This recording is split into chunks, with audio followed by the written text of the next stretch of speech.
comportamentos de fato aí que muitas vezes quem está próximo, sejam os pais, os cuidadores, precisam estar atentos. Então, nada melhor do que para trazer essas informações do que Deise Rosa, psicóloga, que inclusive esses dias eu vi postando um vídeo dela com a filha pequenininha e ela mostrando, gente, isso também acontece aqui em casa. Era no casamento, se não me falha a memória, que é como lidar mesmo com a criança, porque a criança tem a sua personalidade. Isso, inclusive, já aos pouquinhos ela já vai demonstrando, né? Bom dia, Deise. Bom dia. Que honra estar aqui com todos os ouvintes, para falar aí desse universo infantil, que é um universo tão rico, tão importante e ao mesmo tempo tão difícil para nós pais, de tentar identificar o que é isso que está acontecendo com meu filho, que está corriqueiro, que é algo esporádico ou não, enfim, então são comportamentos aí que às vezes a gente confunde. E hoje está super na moda sempre ter algum problema que é algo neurológico, enfim, existem os problemas, as questões neurológicas, elas realmente aumentaram, mas existem muitas questões que são só comportamentais. E é essas comportamentais que nós vamos falar hoje. E como identificar, primeiro de tudo, porque como você disse, né, para não realmente o pai ali não ficar na situação, os pais, enfim, não ficarem nessa situação, opa, o que está acontecendo aqui? É comportamental, é birra, é de fato algo que eu preciso ir atrás para cuidar? Tem por onde começar? Na verdade, assim, quando a gente fala de neurológico, a gente está falando de várias questões patológicas mesmo, algo que já vem com a criança, enfim. E questões comportamentais são aquilo que acontece, inclusive, nas crianças neurotípicas, mas que a gente observa, principalmente assim, são coisas mais pontuais. E que a criança, ela começa, é uma leitura dela com a vida. Como que eu vou olhando para a vida, eu vou tendo alguns comportamentos. São maneiras de me manifestar e de querer ser olhado. A criança não tem a comunicação formada como nós temos, né? Então, se a gente for pegar um bebê recém-nascido ou até os 2 anos de idade, ele se comunica, um pouquinho menos, ele se comunica através do choro, né? Eu tô com fome, eu choro, eu tô com sede, eu choro, eu tô com sono, eu choro. Então, o choro e com o tempo, os pais, eles vão aprendendo a ler o choro. Porque tudo é choro, mas tem o choro do sono, tem o choro da fome, tem o choro de muita dor, e a gente vai aprendendo com o tempo a ler. Depois que a criança começa a verbalização, né, ela começa a falar as suas primeiras palavrinhas, enfim, ela permanece com o choro. Então, esse choro não fica para trás, é um tipo de linguagem aí de comunicação para esse meio. E aí ela começa também a entender como é que eu sou atendido. E aqui a grande diferença que a gente observa é a criança que ela vai ter algumas questões mais graves, a gente sempre presta atenção assim, ela tem esse mesmo comportamento para todas as pessoas que estão ao redor dela. Então, vamos falar aqui da birra, tá? Não é só quando a mãe aparece. Isso, a birra, ela aparece. O que é a birra? A birra é uma descompensação emocional, uma desregulação que a criança tem, onde ela precisa ter um ganho, ela tá querendo nos comunicar algo, né? Então, assim, essa criança faz birra totalmente de propósito, ela tem uma maldade dentro dela. Não, isso é coisa do adulto, pensar isso. A criança, ela está querendo se comunicar. E ela vai tentar uma vez, 2, 3. Funcionou? Eu vou fazer novamente. Então, isso é meio óbvio para tudo que a gente faz na vida. Se eu tento algo, funciona, eu vou fazer isso de novo. E aí, só que ela vai começando a perceber que isso vai funcionando. Para a avó funciona, para a mãe funciona, para o tio não. Para a prof não.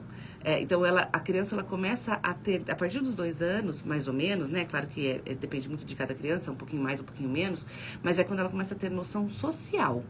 O que é isso? Ela começa a entender que os amiguinhos têm os desejos, que a mãe tem a tristeza dela, que o pai tá bravo. Então, ela começa a perceber as emoções dela e um pouquinho também do outro, né? Eu digo um pouquinho porque ainda com 2, 3 anos, a criança está num momento egocêntrico, tudo gira ao redor dela. Então, ela começa, muitas vezes, a entender que com aquela prof funciona. Eu me jogo no chão e funciona? Opa, com essa prof não funciona. Então, a própria criança vai fazendo esse movimento, né? Para ela identificar. Para ela identificando. É uma linguagem, ela vai tentando entender, né? Então, agora, a criança, ela faz isso 100% das vezes, ela tem esse comportamento e outros, né? Quando a gente fala de uma criança neurotípica, são várias questões e que elas acontecem de forma igual para todo mundo. Mas a birra em si, vamos falar de tristeza, de birra, né? É um comportamento normal. Até quantas vezes... Você sabe, Rafa, quem são os melhores pais do mundo? Quem são os melhores pais do mundo? Aí alguns pais estão em casa pensando, eu. Aí outros estão pensando, ai, Senhor, não sou eu. Foram os Né? meus. Até porque quando a gente fala que nasce uma mãe, nasce um pai, nasce uma culpa junto. Os melhores pais do mundo, eu costumo dizer que são aqueles que não têm filhos ainda. Que geralmente falam, ai, quando eu tiver filho, meu filho jamais vai se jogar no mercado. Até nascer. Depois que ele nascer, ele vai uma hora ou outra se jogar no mercado. Não tem como fugir disso, né? Não tem, porque é um processo de linguagem natural. E a criança, é claro, ela vai testando também. É o recurso que ela tem e ela vai testando, ela vai testando. Então, assim, todas as crianças fazem birra, todas as crianças. Se a criança não faz zero, nenhum choramingo, alguma coisa tem errada com essa criança, porque é natural ela fazer isso, faz parte do desenvolvimento neurológico dela. Deise, você comentando isso muito parece também chamar a atenção. O fato da criança talvez mudar de escola, a separação dos pais, ou nascer um irmãozinho, às vezes a gente nota que tem uma reação diferente dessa criança. Pode também ser nesse aspecto? Pode, porque assim, ó, vamos lá. Se a gente pensar que a criança não sabe identificar todas as emoções dela ainda, né? Ela, nessa primeira, segunda infância, até os 7 anos mais ou menos, ela não sabe dizer, eu tô com raiva porque você pegou meu brinquedo. Eu só sinto a raiva porque você pegou meu brinquedo, eu vou voar em cima de você, catar o meu brinquedo. A criança de 2 anos, por exemplo, dois aninhos, 1 ano e pouco, é comum nas escolas elas morderem os amiguinhos. Então, vira e mexe, tem lá uma mãe reclamando, ai, meu filho mordeu alguém, ou ai, meu filho foi mordido. Porque é uma reação, né? Que, aliás, é uma reação que é bem gostoso. Vocês já morderam alguém, assim? Dá vontade de dar umas mordidas? Que eu tinha esse problema quando era criança. Eu mordia muito você mordia. Então, é uma forma, assim, veio a raiva. Eu não sei o que fazer com isso. Uau! Eu vou em cima da outra criança, pra descontar mesmo. Depois, nessa idade dos 2 aninhos, a gente começa a socializar, então a gente começa a aprender, inclusive, com as professoras e com as mães falando, não pode morder aqui, não pode fazer isso. Então, a gente vai aprendendo a se controlar um pouco mais. E aí, já que eu não posso morder, eu posso chorar.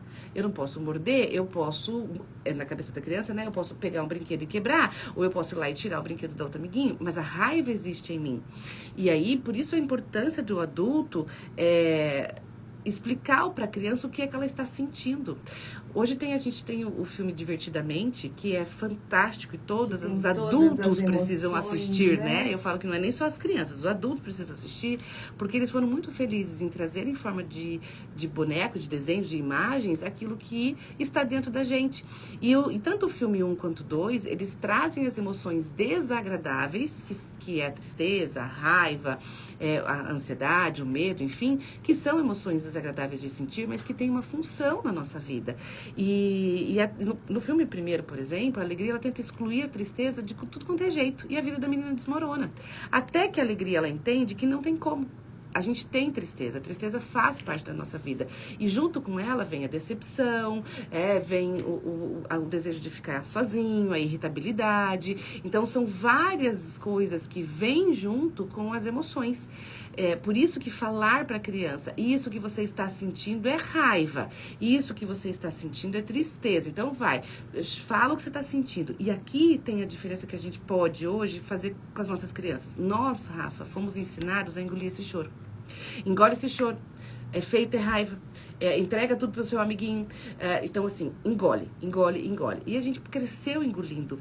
E a gente tá tudo doente.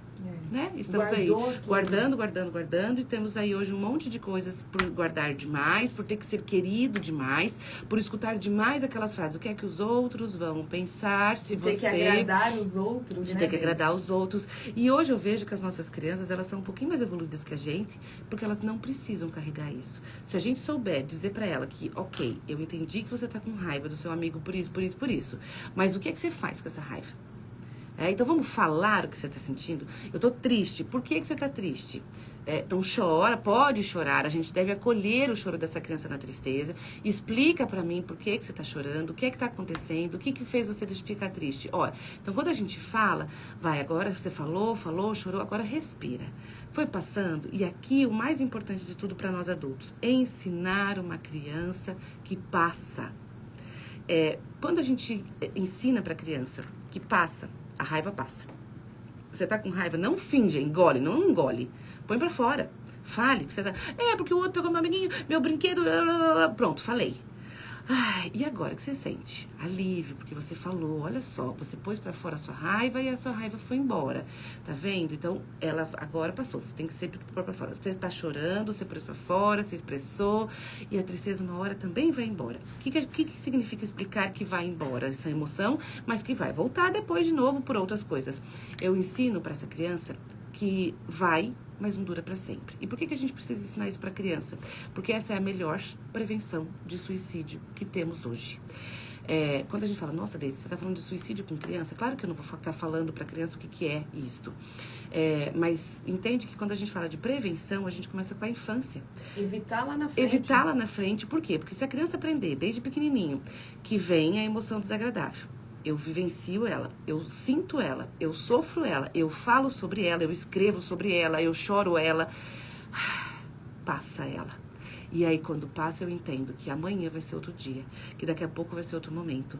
E quando a gente começa a entender, Rafa, que as emoções vêm e vão, eu preciso olhar para elas com mais amor, eu preciso olhar para elas com mais intensidade. Por quê? Se eu entendo que eu tô feliz, mas vai passar, eu preciso viver esse momento feliz. Intensamente, porque ele vai acabar. Da mesma maneira, se eu tô muito triste, mas vai passar, olha pra tristeza, chore, não finja que tá tudo bem, mas lembre-se, vai passar. E esse é o recado que a gente precisa dar o tempo inteiro, desde criança, para todos nós. Você tá triste hoje? Nós somos muito como a natureza, e eu gosto muito dessa comparação. Olha só o frio que tá hoje. Né? A pessoa aqui, gente, eu tô sem roupa direito, porque eu não achei que tivesse tão frio lá fora. Eu só olhei pro sol, ai, que dia lindo, né? Aí você sai lá fora, tá 8 graus. Então, veja, ontem tava calor. Hoje nós estamos com 8 graus. Mudou. E assim, e amanhã, talvez vai estar calor de novo. Ou vai estar chovendo. Desce, né? Ou vai estar chovendo, ou vai estar nublado. E assim, quantas vezes na nossa vida a gente tem dias nublados? Mas o sol uma hora aparece. Quantas vezes nós temos um calor, né? Coisas boas, mas uma hora a chuva vem. E as nossas chuvas são as nossas lágrimas. Então, nada se eu entender que nada é pra sempre, não, mentira. Tem uma emoção que é pra sempre, que é a saudade. Essa dura. Essa não vai embora com a natureza, ela fica. Mas quando a gente fala das emoções básicas, principalmente quando se fala de criança, se a gente ensina pra criança que olha para o que você tá sentindo, fale sobre isso, expresse, põe pra fora. Agora, viva o que você está sentindo. Mas lembre que essa emoção que você está sentindo não dura para sempre. A gente aprende com a vida, que nada melhor do que uma noite no meio dos 2 dias, né? Nada melhor do que um descanso, nada melhor do que uma fala. E falar é fundamental para as crianças, para os adultos, para todos nós. Perfeito, Deise. Eu acho que exatamente esse é o recado. Inclusive, já deixa teu Instagram pro pessoal aí que fica na dúvida, que a gente sabe que você sempre responde lá nas caixinhas. Qual é? Isso, é Deise Rosa, D-E-I-S-E, normal. Deise Rosa, _ psicoterapeuta. Aí, ó, Será uma honra ter vocês comigo. Se vocês tiverem alguma dúvida, só seguir lá e mandar, que ela sempre está lá respondendo. Mais uma vez, Deise, obrigada. Uma ótima terça. Se agasalhe. Corre para casa por blusa. Pode ir para casa colocar uma blusa. Agora 8h10 em ponto. E desse jeito a gente vai terminando aqui o nosso Manhã da T. Desculpa, T-News. Agora vai chegar o nosso Manhã da T. E assim a gente se despede. Até lá.